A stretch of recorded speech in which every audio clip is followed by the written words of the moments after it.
मैं नाम नहीं लेना चाहूंगी, ऐसे लोग थे भी। बाद में उन्होंने इज्जत दिया, सम्मान दिया, फिर बुलाया और क्षमा भी मांगी मुझसे, लेकिन वर्क हुआ, मैंने छोड़ा नहीं। बनना चाहती थी, आईएएस का सपना था, थोड़ा सा वो ड्रीम अपना कहते हैं ना, पूरा नहीं हो पाया। शादी हो गई, फिर उसके बाद से माइंडसेट थोड़ा डिस्टर्ब, हस्बैंड के जाने के बाद से थोड़ा माइंडसेट डिस्टर्ब हो गया, मैं उस पर कार्य नहीं कर पाई। लेडीज के लिए हकीकत बोलिए तो अच्छा नहीं रहता है, सफर बहुत संघर्षपूर्ण रहता है। लेकिन ठीक है, आप अगर सोच अच्छे रखेंगे, अपने लक्ष्य अच्छे रहेंगे, आप भले अकेले हैं, अगर आपका लक्ष्य अच्छा है ना, तो मंजिल आपको मिलेगी और कामयाबी जरूर मिलेगी। इस स्थिति में लेडीज क्या करती है, सुसाइड करनी है, बच्चों को मारती है, शादी करती है। कहीं और भी है, शादी के बाद अगर मैके में रहती है तो वहां भी बोझ बनती है। तो ऐसा नहीं, आप खुद कीजिए, पढ़ाई आप कीजिए जरूर, लेकिन एक स्किल सेकेंड ऑप्शन लेकर चलिए। पहला भुगतान में मुझे सीएमएस से ही मिला था। उन्होंने मेरा कार्य देखा था, अनूप खरे जी, बस्ती की सीएमएस से अनूप जी ने मुझे पहला भुगतान दिया था, वहाँ पे मिला था मुझे। तो वहाँ पे उन्होंने कहा था मैम मेरे स्कूल में समर कैंप लगे, क्योंकि वो कला के प्रेमी भी हैं।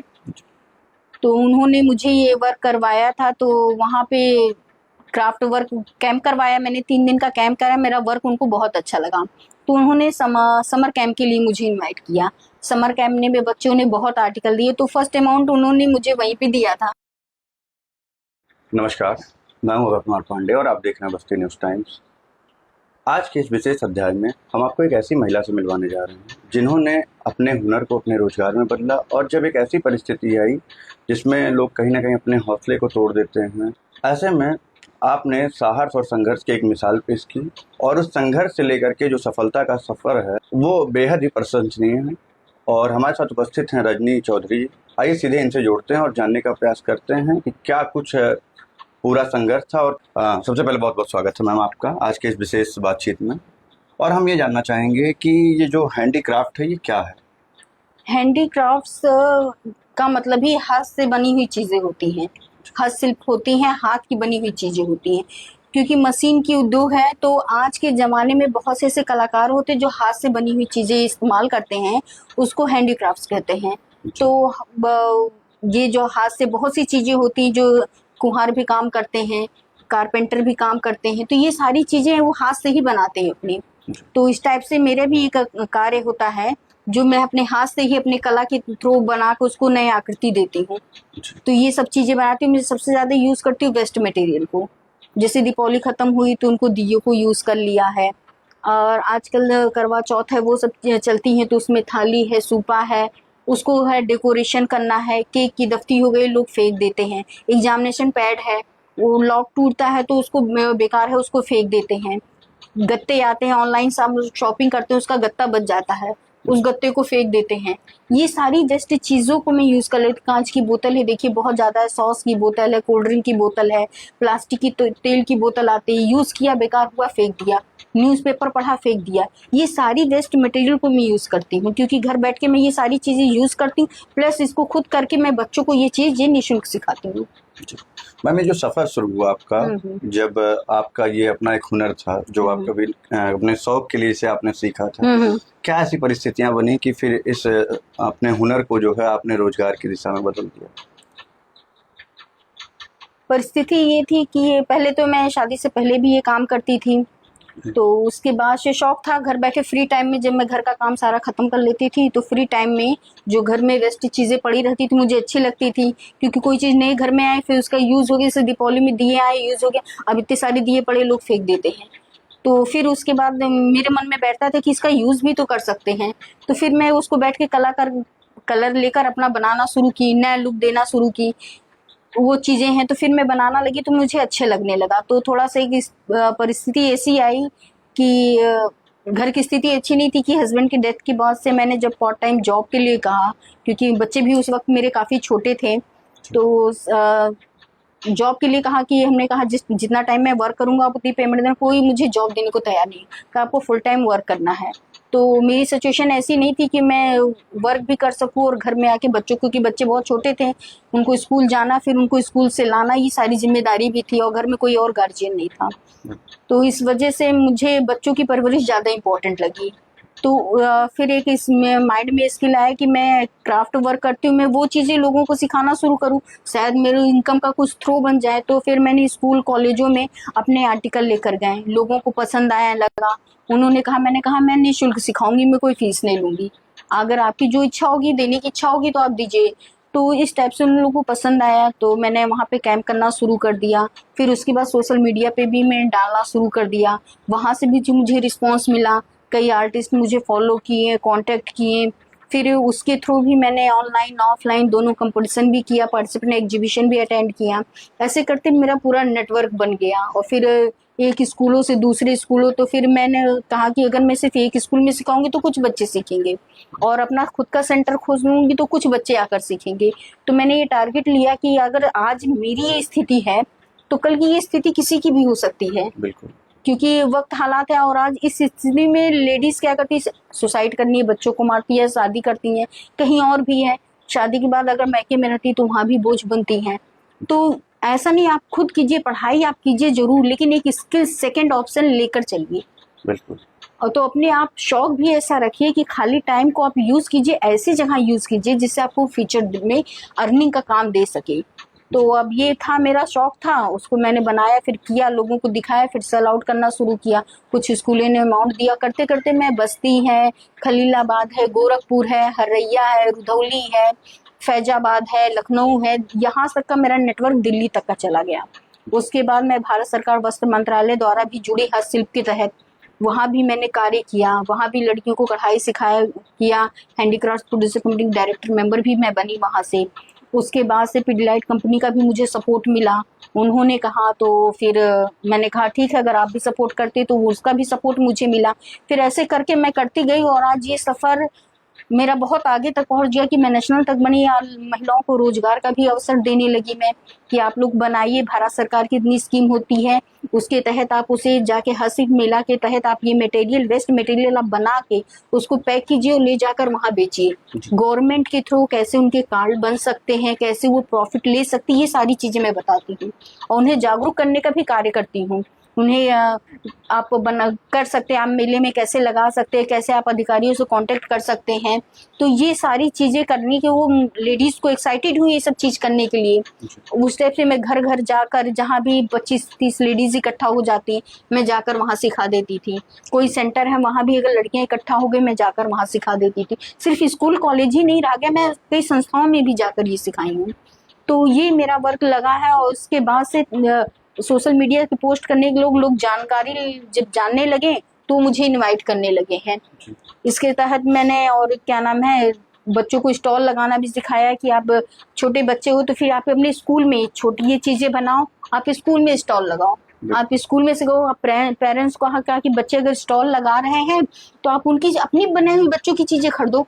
बिल्कुल। उनके अंदर एक भावना है कि मैंने बनाया, वो सेल आउट हुआ, वो सेल आउट हुआ। तो ये चीजें, स्किल मैंने टीचरों को भी बताई कि आप बच्चों को प्रेरित करो, ये सब चीजें बनाओ, वो जिससे जाकर आगे वो देश के लिए कुछ कर सकते हैं, वो बाहर जाके मार्केटिंग कर सकते हैं, उनका माइंड खुलेगा। तो टीचरों को भी ये वर्क पसंद आया, तो वो अपने स्कूल में भी स्टॉल लगाने लगे। अब देखिए, बस कई जगह रोजगार मेले भी लगना शुरू हो गए। हमने कहा वहां लगते हैं, आप वहां पे जाके अपने स्टॉल लगाओ। तो इस टाइप से मैंने वेस्ट मटेरियल को लेकर अपना सफर भी जारी किया, और लोगों को प्रेरित भी किया, और लड़कियों को जागरूक भी किया कि पढ़ाई के अलावा तुम इस टाइम अपने समय को इस चीजों में यूज करो। तो मैंने निःशुल्क इसलिए अपना कैंप रखा क्योंकि मैं जानती हूँ फीस देकर जल्दी कोई सीखने के लिए तैयार नहीं होगा, और जब निःशुल्क रहेगा तो मैं बहुत बच्चों को जागरूक कर सकती हूँ। क्योंकि मैं जिस परिस्थिति से गुजरी, सोची कि किसी और की ये स्थिति आए तो उससे पहले वो संभल जाए। बिल्कुल। तो मैम, ये जो यात्रा शुरू हुई उस समय आपके लिए सबसे प्रेरणादायक कौन बना? मेरे परिवार ही था जी। मेरे पिताजी कहते थे, क्योंकि हमेशा थे, कभी मैं जब स्पोर्ट्स में भी रह चुकी हूँ, जहाँ लड़कियों को जल्दी से उनके पेरेंट्स बाहर नहीं भेजते थे। मेरे पिताजी कहें, लड़कियां चांद तक अकेले चली गई, तुमको कोई काम करने में प्रॉब्लम क्या होता है? कमल जो है कीचड़ में ही खिलता है, कीचड़ को कोई गंदा कहता है, कमल को नहीं कर सकता। तो अपनी मर्यादा, अपनी चरित्र, अपनी लिमिट में रहो, तुमको कोई भी दाग नहीं लगा सकता, और तुम कहीं भी काम कर सकती हो। तो मेरे पिताजी थे जो कहें। और मैं जिस स्कूल में पढ़ी वहाँ के टीचर भी काफ़ी अच्छे थे, तो अकेले काम करने की शक्ति मुझे अपने पापा से ही मिली। मेरे भाइयों ने मुझे सपोर्ट किया कि तुम इतनी टैलेंटेड हो, सब कर सकती हो, तो फिर अपने आप को क्यों क्लोज रखी हो। तो मैंने शुरू किया कि हाँ, अगर भगवान गॉड ने मुझे अपना एक जीवन दिया है, इतना अच्छा है, लोगों की जब हाथ पैर नहीं होते, विकलांग होते, वो कुछ कर सकते हैं, तो मेरे पास तो सोचने समझने की शक्ति है, टैलेंट है, तो मैं अपना टैलेंट दिखाऊं। तो इस टैलेंट के तहत मैंने ही लोगों को काम करना शुरू। और सबसे बड़ी जो खुशी ये है ना कि लोग, एक औरत की पहचान जो होती है, एक बेटी के नाम से होती शादी से पहले, एक फिर शादी के बाद पति और बच्चे के नाम से होती। मेरी खुद की अपनी पहचान है कि आज मेरे वर्क से लोग मुझे पहचानते हैं कि ये रजनी है जो आर्ट एंड क्राफ्ट का करती हैं। कोई ये नहीं जानते कि किसकी बहू, किसकी बेटी, किसकी माँ है। अभी ये आपने चीज़ है। बताया कि आप स्पोर्ट्स में भी थी, कौन से खेल में थी और किस स्तर तक आपने खेला? मैं नेशनल तक खेली हूँ और बास्केटबॉल में भी रही हूँ, और मैं इंटर तक का खेली हूँ, फर्टिलाइजर से रही हूँ। और आज भी बहुत से लोग हैं वहाँ से जो स्पोर्ट्स में हैं। अभी नेपाल में भी होने वाला था, जो नेशनल कंपटीशन हुआ था, वहाँ इनवाइट किया गया था, लेकिन थोड़ा सा मेरा अपना वर्क था, क्योंकि मैं किसी को डेट दे दी हूँ तो करूँगी ही। तो वहाँ हॉकी टूर्नामेंट था, उसके लिए इनवाइट किया गया था, तो मैं वो जाना चाह रही थी लेकिन कर नहीं पाई।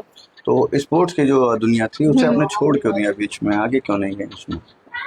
अब लड़कियों की एक ये भी होती है ना कि पढ़ाई के साथ ही वो शौक था, पापा को मेरे शौक था कि बच्चों को हर क्षेत्र में जाना चाहिए।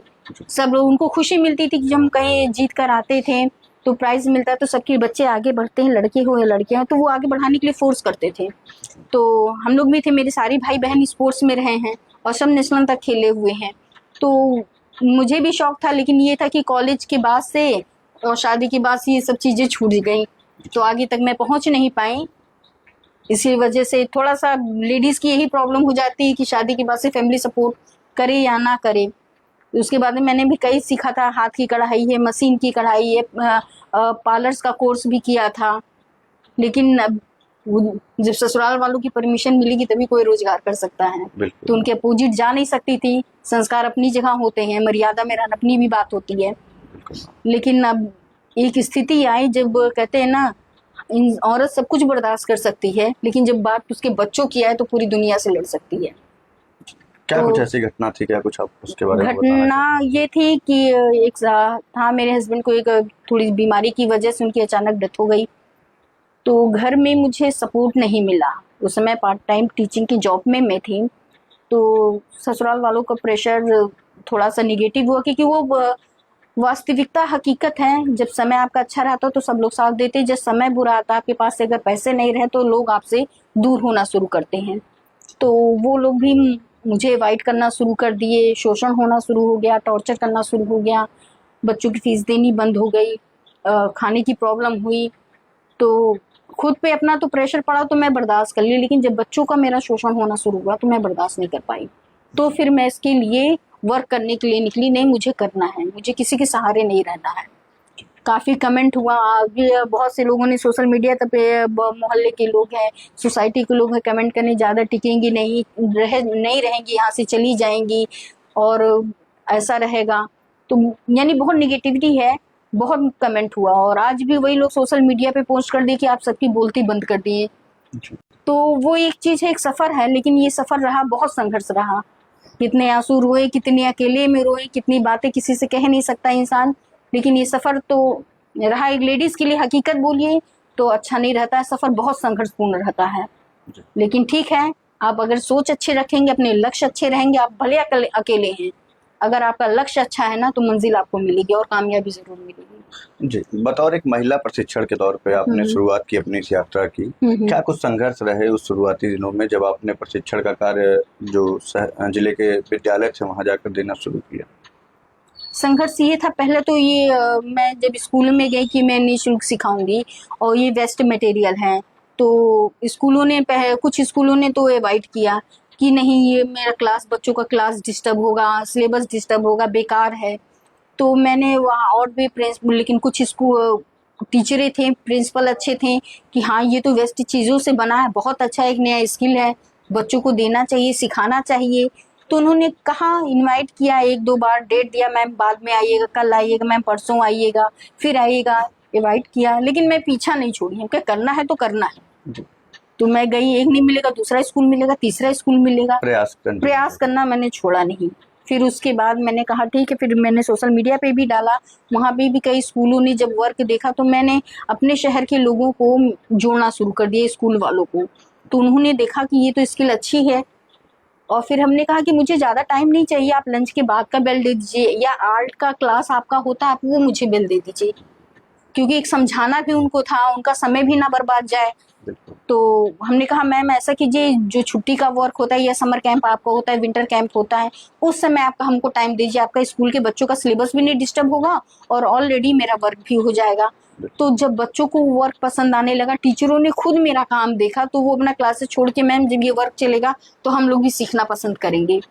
तो वो चीज़ें उनको अच्छी लगी। फिर डायरेक्टर को, प्रिंसिपल को अच्छे लगने ना, तो फिर वो मेरा डेट बुक ने कहा मैम नंबर दीजिए आपको, आप ये हर साल मेरे स्कूल में आके करवाइएगा। तो रहा ये सब सफ़र, और फिर मेरे को डेट पे डेट फिर लोगों ने बोलने लगे, कहने लगे, बुलाने लगे, और मेरी डेट बुक होने लगी। जब शुरुआती दौर था मैम तमाम विद्यालयों में आपके, सबसे पहला जो है और सबसे सपोर्टिव विद्यालय कौन सा रहा आपका? महिला कॉलेज। महिला पीजी कॉलेज? हाँ, महिला पीजी कॉलेज था। वहाँ पे मैंने सिखाया। सबसे पहले मैंने उसके पहले मैंने उर्मिला में सिखाया, तो वहाँ पे सपोर्ट हुआ। बाद में फिर आगे बढ़ने लगा तो फिर उन्होंने उतना इनवाइट नहीं किया, 1-2 बार मैंने सिखाया। लेकिन महिला कॉलेज अभी तक मुझे इनवाइट करता है, और वो एक हस्तशिल्प विशेषज्ञ के रूप में भी मुझे इनवाइट करने लगे। जब उन्होंने देखा, गवर्नमेंट के थ्रू में देखा कि एक जुड़ी भी हैं, कार्य करती हैं, तो एक शिक्षक के रूप में भी उन्होंने मुझे इनवाइट किया, सम्मान दिया। और वहाँ भी उनका जो सिलेबस होता है 1 हफ्ते का हस्तशिल्प का, मैं वो भी कंप्लीट करवाती हूँ। यहाँ भी बबनान में भी है, फैशन डिजाइनिंग है, वहाँ पे है विक्रम सर, उन्होंने भी मुझे इनवाइट किया कि मैम ये चीज़ें मेरे बच्चों को भी होनी चाहिए। वो भी सोशल मीडिया पे देखे, उनको पसंद आया कि मैम क्या हम लोग के कॉलेज में भी आ सकते हैं आप? हमने कहा क्यों नहीं आ सकते हैं। फिर मैं उनके कॉलेज में सिखाई गई, और जब एक बार उन्होंने वर्क देखा तो हर साल वो इनवाइट करने लगे। तो उसके इस यात्रा के दौरान मैम ऐसी कोई मतलब चुनौती जो आपको कहीं ना कहीं झकझोर दी हो, जब लगा हो कि मुझसे अब आगे नहीं हो पाएगा, ऐसा भी कोई पल आया क्या? हाँ, आया है। कुछ बताएंगे उसके बारे में? अभी अगर आप कहीं वर्क करते हैं, तो अगर आपको वहाँ पे आप निःशुल्क आप कहीं सिखा रहे हैं, आपको कार्य के बदले में आपको इज्जत सम्मान भी ना दिया जाए, तो थोड़ा सा आपका मन दुखी होता है। बिल्कुल। तो कई जगह ऐसे हुए हैं कि चलिए इनके काम थे, आइए अपना करके चली गई, तो कई लोगों ने ऐसे भी इनवाइट किया, तो उस जगह से मन दुखी भी हुआ कि मैं दोबारा वहाँ ही नहीं जाऊँगी। फिर कई लोगों ने कहा जैसे टाइम दिया, मैं उस टाइम पे नहीं पहुँच पाई, तो ऐसा लगा कि जैसे लग रहा है कि मैं उनसे कुछ लेने जा रही हूँ।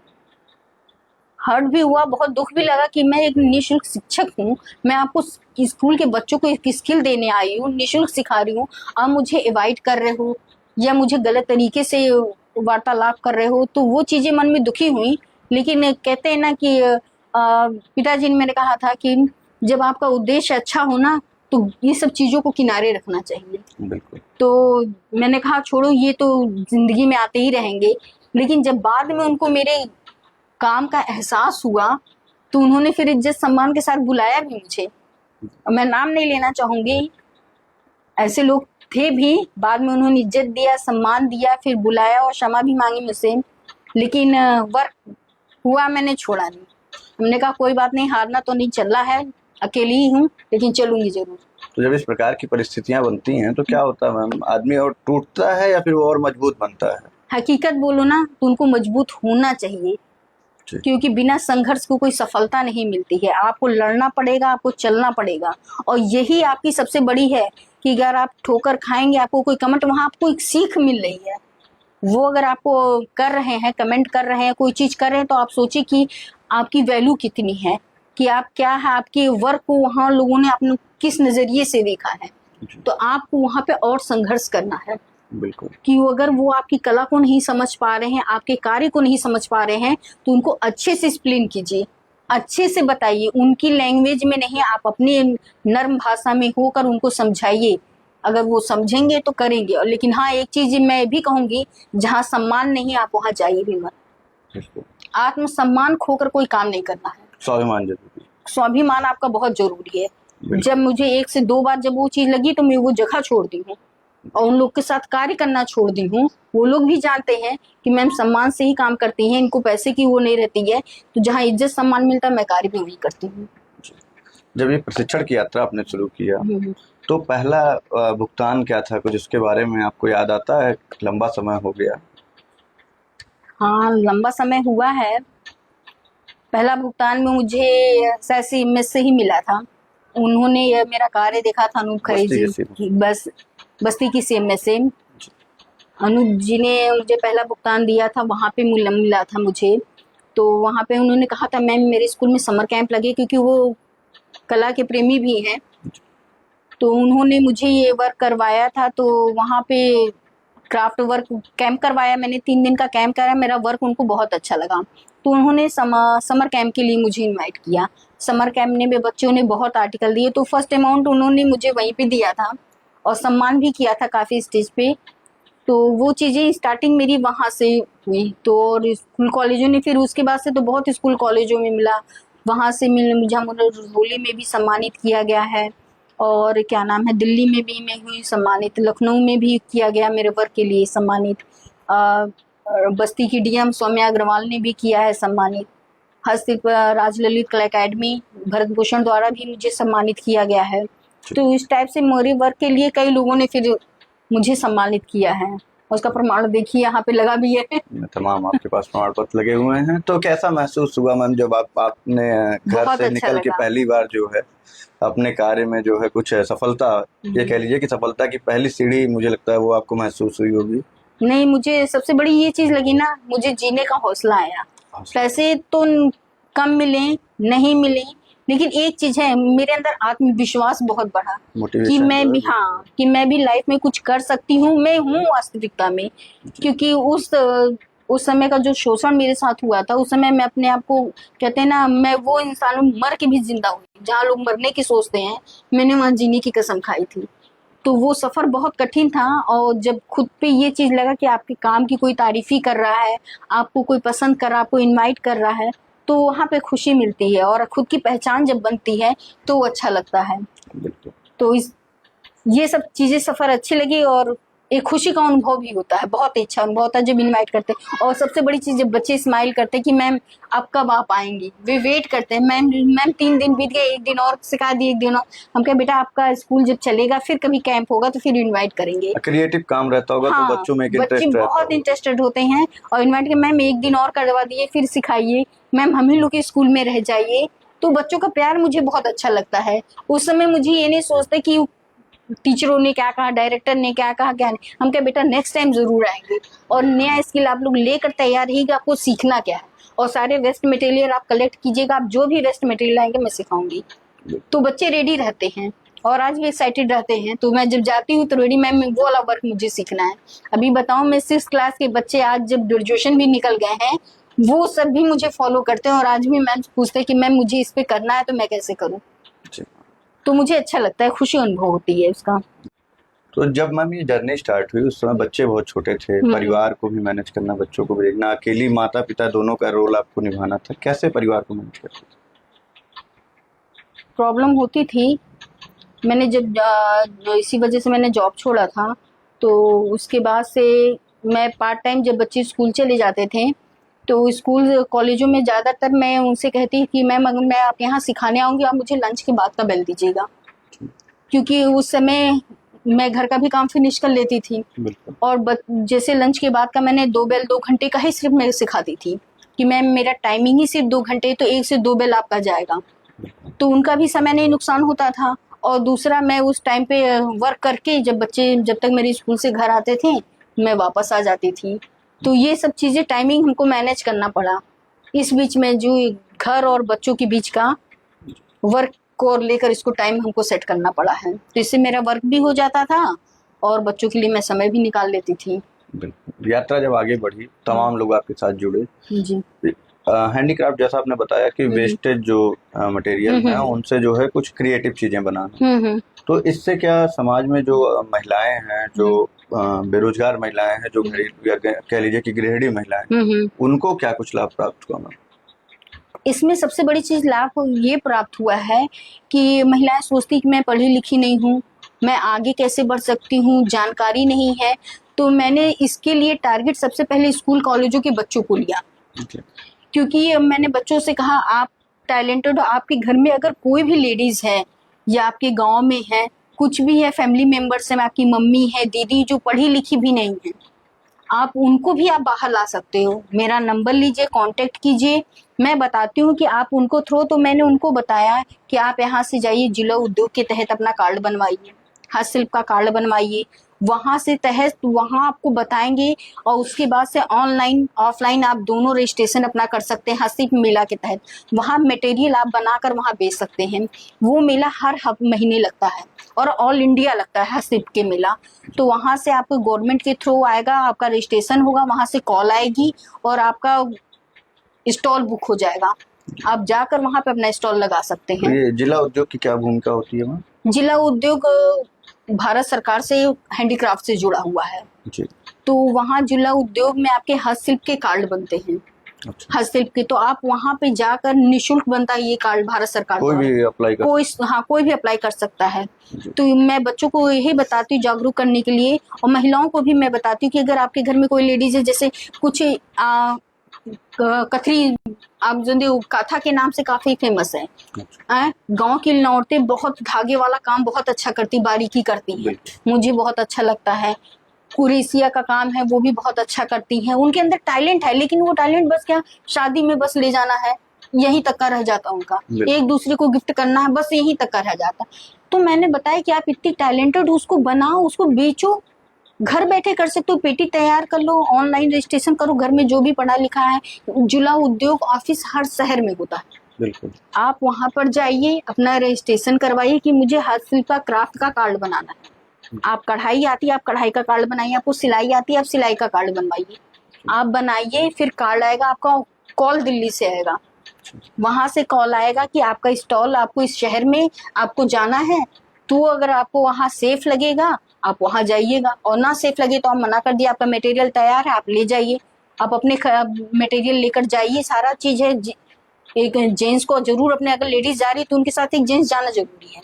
और फिर आप वहां पर आपका कोई सेफ्टी है, रिलेटिव है, रहने के लिए व्यवस्था है, तो आप उनके यहाँ रुकिए, जहाँ आपको सेफ्टी लग रहा है आप वहीं जाइए, फिर वहां पे जाके रुकिए, माल बनाए अपना बेचिए। 10 दिन का हस्तशिल्प मार्केट लगता है, आप वहाँ मटेरियल बेचकर अपना इनकम लेकर आ जाइए। जबकि गवर्नमेंट के थ्रू आने जाने का आपका खर्चा गवर्नमेंट दे देती, माल ढुलाई का भी वो पैसा गवर्नमेंट दे देती है, जिला उद्योग से आपको मिल जाता है, सारी चीजें हैं वो फैकल्टी गवर्नमेंट अब करवा देती है। तो ये सारी फैसिलिटी बच्चों, अभी बहुत सी इससे ग्रामीण महिलाओं को नॉलेज नहीं होता है, बस बच्चों को जानकारी नहीं होती। तो बच्चों को मैंने इसलिए टारगेट बनाया कि वो घर जाकर ये बता सकते हैं, हाँ, वो अपने परिवार को बता सकते हैं, गाँव में बता सकते हैं। तो ये जागरूक करने का भी कार्यक्रम हुआ कि महिलाओं को जागरूक कर सकते हो। तो इसीलिए मैंने ग्रामीण क्षेत्रों को भी चुना है, संस्था से जुड़ी मैं, तो वो लोग ये सब ग्रामीणों में लेकर जाते थे कि आप जागरूक कीजिए महिलाओं को। तो ये सब मैं कार्य करने लगी हूँ, कई लोगों ने ग्रामीणों में कार्य करवाया, तो वहाँ की महिलाओं को भी जागरूक, उन लोगों को अच्छा लगा है, जुड़ी हैं, बहुत सी हैं, खलीलाबाद की महिलाएं हैं, लखनऊ से भी जुड़ी हैं, दिल्ली से भी है, हरैया से भी है, ये सब महिलाएं अपना बनाकर सेल आउट करती हैं और निकल भी गई हैं। मैम इस कार्य से जुड़ना चाहें, क्या कोई सरकारी अनुदान भी उन्हें प्राप्त होता है? योजनाएं गवर्नमेंट की बहुत सी चलती है, व्यवसाय के तौर पे भी बहुत से मिल सकता है। गवर्नमेंट योजनाओं के तहत भी कार्य करती है। आपको स्टार्टिंग आप समूह बनाइए, समूह के तहत आपको पैसा मिलेगा, आप अपने अकाउंट कुछ भी अपने खुद एक तरीके से आप कर सकते हैं, और बना के पर्सनल आप खोलना चाहें तो भी आप खोल सकते हैं कि अपना अमाउंट लगा के करवा लिया, आप 3 साल तक अपना बिजनेस कोई भी चलाइए, संस्था अपना आप चला रही गवर्नमेंट, उसको जब आपका कंटिन्यू वर्क, आप उसकी फोटोग्राफिंग और सब चीजें वर्क आप संस्था को सेंड करते हैं, तो वो आपकी संस्था को आपकी मान्यता दे देगी। तो गवर्नमेंट आपको फंड देती है इसमें, हाँ, सहयोग गवर्नमेंट का पूरा सहयोग मिलता है, भारत सरकार है, इससे इसमें बहुत ज्यादा हम लोग के भारत सरकार ने जो बहुत हस्तशिल्प के लिए बहुत योगदान दिया है। लेकिन यही है कि लोगों को इसकी जानकारी नहीं है, वो आगे नहीं बढ़ पा रहे हैं। तो ग्रामीण महिलाएं जो घर बैठे बिजनेस करना चाहती हैं, उनकी रोजगार के अगरबत्ती बनाने की योजनाएं हैं, मोमबत्ती बनाने का है, बैग बनाने का है, टेडी बनाने का है, ये सारे काम योजनाएं चल रही हैं, बैंक के थ्रू भी चल रही हैं। तो ये सारी काम बस लोगों को जागरूक करना है। तो अगर लोगों को पता होगा तो वो जिला उद्योग में जाए, वहाँ पे भी मिलता है। बैंक में भी ये सारी जानकारियां दी जाती है। एसबीआई बैंक है, इसमें कई कई महिलाएं जो इस बैंक के थ्रू भी जाके ये सब कार्य करवा रही हैं, और संस्थाएं भी कई करवा रही हैं। लेकिन जिनको जानकारी हो जाती है वो कर लेती हैं। और मैं स्कूल कॉलेजों में बच्चों को यही जागरूक करने का कार्य मैं करती हूँ, सिखाने के साथ साथ जागरूक करने का भी कार्य करती हूँ उनको। अवेयरनेस जो है लोगों हाँ, तक पहुंचे। दोनों पहुंचे, क्योंकि मेरा काम सिर्फ उनको बताना नहीं है, एक स्किल देना नहीं कि बता दिया चलो ठीक है। कि एक एजुकेशन देखिए, आप किसी स्कूल में जाते हैं, सिलेबस टीचर कंप्लीट कर देता, खत्म। आप वो सिलेबस नहीं खत्म करना है, आप उस सिलेबस का क्या फ्यूचर होता है, कैसे कंपटीशन होता है, आप कौन सी फॉर्म आ जाती, कौन सी वैकेंसी आ रही, कब निकलना कब भरना, वो पूरा स्किल आपको देना चाहिए। कामयाब एक स्टूडेंट तभी कामयाब हो सकता है जब पूरा वो स्किल पाल लेता है, जब उसे कैरियर का भी कैरियर का हो जाता है। वो आगे कि हम मुझे वो चीज, मैं वहां से अर्निंग हो जाएगी, यहाँ मुझे फॉर्म भरना है, यहाँ वैकेंसी है, और कितने परसेंटेज होने चाहिए, सब ये सारी चीजें। तो उसी थ्रू मैं भी ये काम करती हूँ। सिर्फ सिखाने का काम मेरा नहीं होता है, उनका उसका फ्यूचर होता है कि उसी किससे इनकम ले सकती है घर बैठे या जाकर, वो दोनों चीजें मैं बताती हूँ उनको। बिल्कुल। तो हैंडीक्राफ्ट में जो है बेसिकली आप लोग जो है किन चीजों पे काम करते हैं? बेसिकली मेरा बेस्ट मटेरियल होता है जी। जो भी मटेरियल बेकार हो जाते हैं, जैसे दिए हो गए, कांच की बोतल हो गई है, और न्यूज़पेपर हो गए हैं, रद्दी कागज हो गए हैं, कपड़े हो गए पुराने, डिस्कलर हो गए, कुछ भी हो गए हैं, आपके पैंट शर्ट हैं पुराने हो गए हैं, उनको बनाकर रिसेंट करके फिर से उसको यूज कैसे करना है, उसको मार्केट में, ये सारी चीजें जितनी बेकारी वेस्ट मटेरियल होते हैं, यानी जूते चप्पल से छाते को भी पेंटिंग करना है, थाली सूपे हर चीज को भी लेकर, ये सारी मैं यूज करवाती हूँ उसको। अब वर्तमान में मैम देखा जा रहा है कि प्लास्टिक एक बड़ी समस्या बनी हुई है, क्योंकि सबसे ज्यादा जो वेस्टेज निकलता है वो प्लास्टिक का निकलता है, जैसे बॉटल हो गई या पॉलीथीन वगैरह हो गई। इन चीजों को कैसे आप लोग जो है इस्तेमाल में लेती हैं? मैं पुराने देखिए, आप लोग सब्जी लेकर आते हैं, पॉलिथीन यूज हुआ, फिर करके आपने वो फेंक दिया उसको, सब्जी लिया फेंक दिया। मैं बच्चों से कहती हूँ वो पॉलिथीन भी आप कवर करके रखो, उससे अच्छे अच्छे फ्लावर बनाने में बच्चों को, क्योंकि वो पॉलिथीन कहीं ना कहीं नुकसान करता है जानवरों के लिए, हाँ जानवरों के लिए भी है, क्योंकि उस मटेरियल कचड़ा रख के फेंक दिया, जानवर आए उसको पॉलिथीन को खा लिया। मैं बच्चों को कहती हूँ पॉलिथीन को संभाल कर रखो, सब्जी आ गई कलेक्ट करके रखो। आज बच्चे भी है कि मैम आई मेरे पास इतनी पॉलिथीन हो गई है, हम क्या करके रखो, उसकी कटिंग करके मैं फ्लावर बनाती हूँ, बनाई उसके झालर बन के बिक जाते हैं।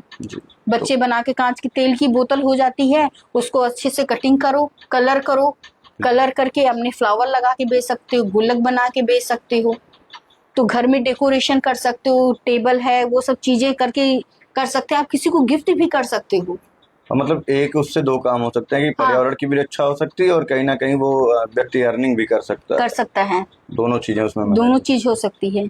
तो इस चीज है, इसीलिए मैंने स्कूल कॉलेजों को ही चुना कि बच्चे वहाँ पे ये चीज लगाएंगे तो गार्जियन भी देखेंगे जरूर, और ये वेस्ट मटेरियल को यूज करेंगे तो फिर बच्चे फ्री टाइम, क्योंकि आजकल की सोशल मीडिया सब बच्चे उस तरफ खिंच रहे हैं, मोबाइल की तरफ, इसके तरफ है।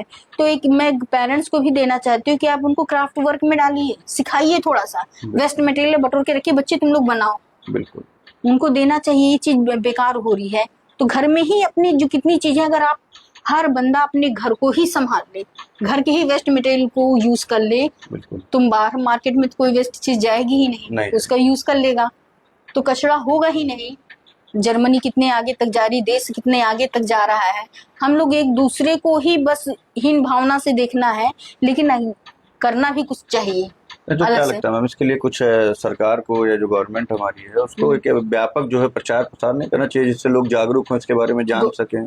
नहीं, गवर्नमेंट कर भी रही है। अब ये है कि लोगों को इसकी जानकारी नहीं है। आप बड़े बड़े शहरों में जाइए, आप दिल्ली में जाइए, दिल्ली हाट में स्टॉल लगाई हूँ मैं, वहां पे मैं देखी हूँ कैसे कितनी रद्दियों को, पुराने पेपरों को गलाकर, फेविक्विक अच्छे अच्छे सांचे बनाकर, नहीं होगा उनको स्टॉल बिक रहा है, वो रोड पर बनाकर बेच रही हैं, लेडीज कर रही हैं, बहुत है वहाँ पे। अब मेट्रो से आप जाते होंगे तो वहाँ पे पूरे स्टेशन पे आपके हाथ की बढ़ाई हुई कढ़ाइयाँ जो होती हैं, उनके नाम के साथ उन कढ़ाइयों का सब लिखा, ये कहाँ की है, ये मधुबनी पेंटिंग है, ये यहाँ की काथा की कढ़ाई है, ये चीजें वो सारी लगी हुई हैं। बड़े बड़े शहरों में, हम लोग बस ये शहर जो छोटा पड़ जाता है, इन लोगों को जानकारी नहीं है। तो छोटे शहरों में भी तो लगता है कि कुछ ऐसा मतलब वो करना चाहिए कि जहाँ उनको एक स्थान मिल सके कि वो जो हैंडीक्राफ्ट में चीजें तैयार करें उसको बेच सकें। देखिए ये मैं करना चाहूंगी कि जितनी पार्टियां हैं, जितनी संस्थाएं हैं, इनको ये काम लेकर चलना चाहिए कि एक वेस्ट मटेरियल को देना चाहिए, क्योंकि हम लोग में पर्यावरण पर बहुत होता है। अगर हम एक पेड़ लगाते हैं, आजकल लोग पेड़ कट रहे हैं, ऑक्सीजन कह रहे हैं, एसी का सब लगवाना चाह रहा है, बिल्कुल प्रदूषण सब जगह फैल रहा है।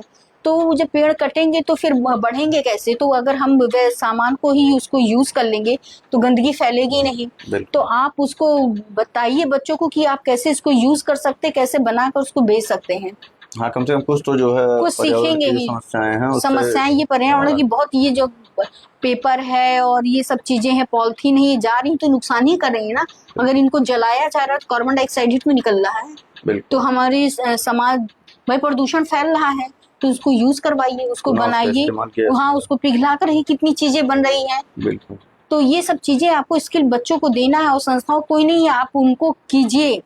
हर संस्थाएं से मैं सबसे यही रिक्वेस्ट करना चाहूंगी, हर स्कूल वालों से करना चाहूंगी कि एक आप टाइम दीजिए बच्चों को, स्कूल में ऐसे एक टीचर को लाइए या फिर इस टाइप के वर्क करवाइए जो वेस्ट मटेरियल को यूज कर सकता है, हाँ, जिससे सिलेबस में एक बेल या होना वीकली चाहिए। मंथली आप जैसे हाँ हफ्ते में करवाए, आर्ट का आपका वर्क बनता है, बिल्कुल आर्ट का क्लासेस सब जगह चलता है। एग्जामिनेशन खत्म हो गया, मैं ज्यादातर कोर्सेज करती हूँ, जब एग्जामिनेशन खत्म हो तो टीचरें कॉपी चेक करती हैं, उस टाइम बच्चों के सिलेबस नहीं चलते हैं, मैं उस टाइम का समय ले लेती हूँ, बिल्कुल उस समय आप क्राफ्ट वर्क करवा दीजिए बिल्कुल बच्चों को।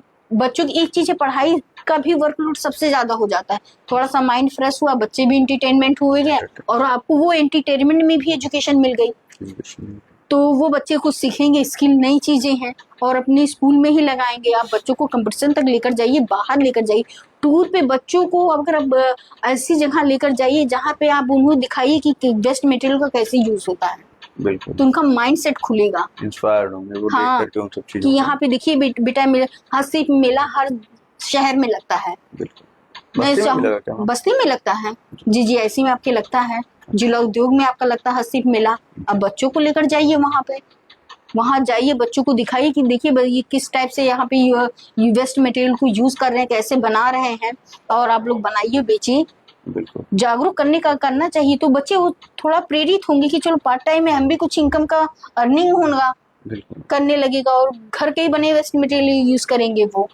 तो ये तो चाहिए स्कूल संस्थाओं को, और जो भी हमारे देश के पॉलिटिशियन हैं जो महिला सशक्तिकरण पे काम कर रही हैं महिलाएं, वो सब कर सकती हैं। देखा जाता है हम ग्रामीण क्षेत्रों में जो महिलाएं हैं, भारी संख्या में जो है महिलाएं एक तो बेरोजगार होती हैं और वो दूसरी बात है कि कहीं ना कहीं अपने परिवार पे या अपने पति पे डिपेंड होती हैं। उन महिलाओं को जो है इस प्रकार की जो है गतिविधियों से क्या कुछ लाभ प्राप्त हो सकता है? उन महिलाओं को ये चीज है, वहां पे आप ग्रामीण क्षेत्र में सबसे महिलाएं हैं, कथरी पर पुराने कपड़ों को लेकर वो सिलकर धागे द्वारा कार्य बहुत अच्छा करती हैं, वो कुरेशिया का कार्य बहुत अच्छा करती हैं, और ये जो होता है जो बीना जाता है, कास का मूंछ का कार्य होता है, इसका भी कार्य में वो बहुत निपुण होती हैं। तो हम चाहते हैं जो संस्थाएं महिलाएं होती हैं जाके वहां पे तो ट्रेनिंग दे, अगर उनको नहीं मिल रही है तो अगर उनके ग्रामीण के प्रधान होते हैं उनको इसके लिए प्रेरित करना चाहिए, क्योंकि वो हर उद्योग में होता है। तो अगर ग्रामीण के प्रधान जैसे यहाँ पे सभासद होते हैं तो उनको चाहिए कि अपनी महिलाओं को आगे बढ़ने के लिए वहाँ पे एक ट्रेनिंग के लिए ऐसे टीचर को प्रोवाइड करवाएं, उनको ट्रेनिंग देकर उनको जागरूक करें, और फिर वहाँ की महिलाओं को ये चीज एकत्र करें। अगर वो नहीं जा सकती हैं तो अपने साथ ले जाकर एक बार वर्क करवाएं कि आप मेरे साथ चलिए, आप देखिए कितनी महिलाएं मेरे साथ आगे जो अंगूठा लगाती हैं, पर भी उनको लिखना साइन करना नहीं आता है, लेकिन आज वो दिल्ली तक अकेले वर्क कर लेती हैं। तमाम सामाजिक संगठन बहुत जो काम करते हैं, लेकिन कहीं ना कहीं देखा जाए तो जमीनी स्तर पे ऐसी चीजों में नहीं जुड़ पाते हैं कि लोगों को एक अच्छा जो है मार्गदर्शन दे सकें। नहीं, लेकिन ये उन लोगों को करना चाहिए कि आप ऐसे के ग्रामीण क्षेत्रों में जाइए, बहुत महिलाओं को जानकारी नहीं होती है, जिला उद्योग से उनको कैसे मिल सकता है, गवर्नमेंट से उनको कैसे प्रॉफिट हो सकता है, आप मटेरियल बनाकर तैयार कीजिए, इकट्ठा कीजिए, आप खुद ले जाकर बेचिए। अगर वो नहीं जा सकती हैं आप उनको बनाकर अपना अमाउंट दे दीजिए, बिल्कुल उनकी पूंजी लगी, उनको 100-200 लगा है, आप 100-200 रुपए एक्स्ट्रा दीजिए उनको, उनके अंदर भी हिम्मत बढ़ेगी कि चलो हम नहीं बनाकर बेच सकते, हम काम के बदले पैसा तो मिला, उनका मटेरियल ले जाकर खुद बेच दीजिए। इसके लिए सामाजिक संस्थान जो है उन्हें हाँ, उन्हें आना आगे चाहिए। आना पड़ेगा। वो आगे हैं आगे इस आना प्रकार की पड़ेगा, वो इस कार्य के लिए सामाजिक संस्थाओं को आगे आना पड़ेगा, तभी वो, क्योंकि है हर पार्टी में देखिए महिलाएं कार्य कर रही हैं, चीजें। बिल्कुल। तो उनको ये सब चीज जागरूक करने के लिए करना चाहिए। आप लोग मीडिया से हैं, आप लोग खुद ये जाकर चीज हैं, अगर कहीं होता है तो आप उनको बताइए कि इस महिलाओं को क्षेत्र में भी इस टाइप से आप लोग वहाँ जागरूक करने का कार्य कीजिए, और इस टाइप से आप लोग जुड़िए तो उनको जानकारी जरूर होगी। बिल्कुल प्रयास किया जाएगा इस पे कुछ कार्य किया जाए। जी। अभी जहाँ तक मेरी जानकारी हुई है कि किसी संगठन से भी आप जुड़ी हुई हैं। मैं राष्ट्रीय सेवा संघ से जुड़ी हुई हूँ, क्योंकि मेरे अंदर एक देश भावना, देश के प्रति कुछ करने की भावना थी। कई लोगों ने मुझे पार्टी में जोड़ने की कोशिश की, तो जो देश की भावना होती है, अब क्योंकि मैं एक बनना चाहती थी, आईएएस का सपना था, थोड़ा सा वो ड्रीम अपना कहते हैं ना, पूरा नहीं हो पाया, शादी हो गई, फिर उसके बाद से माइंडसेट थोड़ा डिस्टर्ब, हस्बैंड के जाने के बाद से थोड़ा माइंडसेट डिस्टर्ब हो गया, मैं उस पर कार्य नहीं कर पाई। मैं फोकस करने की कोशिश की, लेकिन माइंडली मैं इतनी डिस्टर्ब हो गई थी कि मैं अपनी पढ़ाई पर फिर दोबारा मैं फोकस नहीं कर पाई। तो जब मुझे संघ से जोड़ा गया तो वहाँ पे देखा गया ये देश और समाज के लिए कार्य करते हैं, तो इसीलिए मैं राष्ट्रीय सेवा संघ से जुड़ी, विश्व हिंदू परिषद से जुड़ी, और यहाँ पे मैं वो थोड़ा सा अच्छा सा लगता है जब देश के प्रति लोग कार्य करते हैं, सेवा भावना होती है, तो मुझे भी अच्छा लगा, तो मैं भी जुड़ के कार्य करने लगी इसमें। कैसे प्रेरणा मिली कि किसी संगठन के साथ जुड़ा जाए और कौन माध्यम बना? माध्यम बना, मैं मेरा ही वर्क था, मैं आरएसएस की स्कूल में गई, बालिका के स्कूल में मैं वहाँ सिखाई, तो उन्होंने मुझे राष्ट्रीय सेवा संघ के पद पर, राष्ट्रीय सेवा संघ था तो फिर उन्होंने मुझे जोड़ा।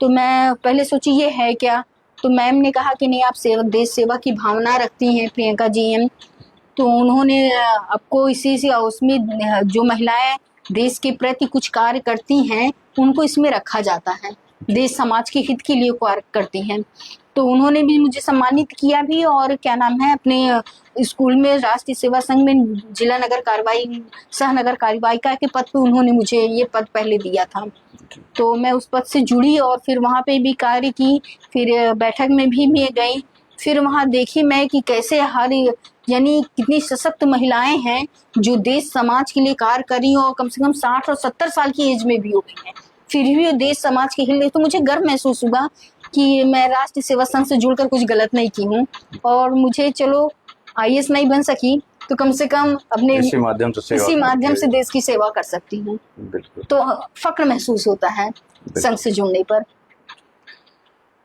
जो आपकी यात्रा थी शुरू से संघर्ष की और आज सफलता के जो मुकाम पे आप पहुंची हुई हैं, अगर इस पूरी यात्रा को एक लाइन में अगर बताना हो तो कैसे आपके?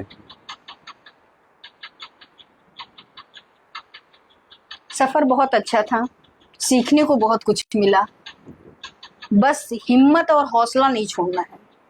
तूफान कितने में आए, कितने भी तूफान आए, बस आप डरिएगा नहीं, कभी भी आप कमजोर मत पड़िए, ऊपर वाले का साथ भरोसा बस रखिए, ऊपर वाला आपका साथ कभी नहीं छोड़ेगा अगर आप सही है तो मैं एक लाइन में ही कहूंगी कि संघर्ष था लेकिन मैंने हिम्मत नहीं छोड़ी, ऊपर वाले ने मेरा साथ नहीं छोड़ा, और सफर अच्छा रहा।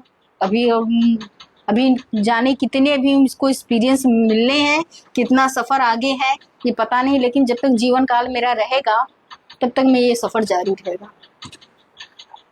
समाज की जो महिलाएं हैं उन्हें जो है आप अपने संघर्ष के माध्यम से क्या कुछ प्रेरणा देना चाहेंगे जो कहीं ना कहीं टूट जाती हैं या फिर किसी गलत अनैतिक कार्यों में पड़ जाती हैं?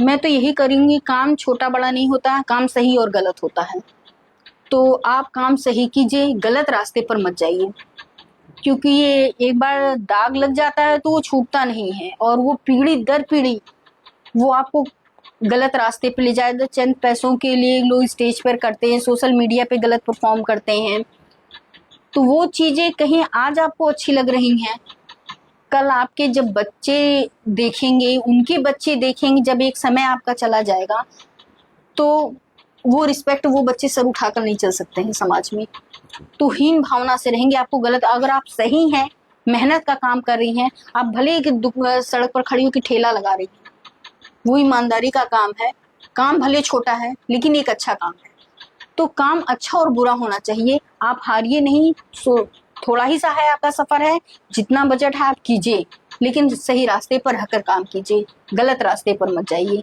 और समाज के लिए अगर हम तो सोच रहे हैं, जो एक हम लोग की प्रथा थी, औरतों पति के मरने के बाद औरतों को जला दिया जाता था घर से निकलने के लिए, अगर हम लोग को सरकार इतनी छूट दे रही है, इतना सरकार हम लोग को फैसिलिटी दे रही है, तो हमको भी अपनी मर्यादा में रहना चाहिए। बिल्कुल। तो वो मर्यादा नहीं पार करनी चाहिए और मर्यादा में रह के काम कीजिए। काम बहुत है महिलाओं के करने के लिए, वो आपकी सोच पर डिपेंड करता है कि आपके अंदर सहन शक्ति कितनी है और आप कार्य कौन सा चुन सकती हैं। Thank you.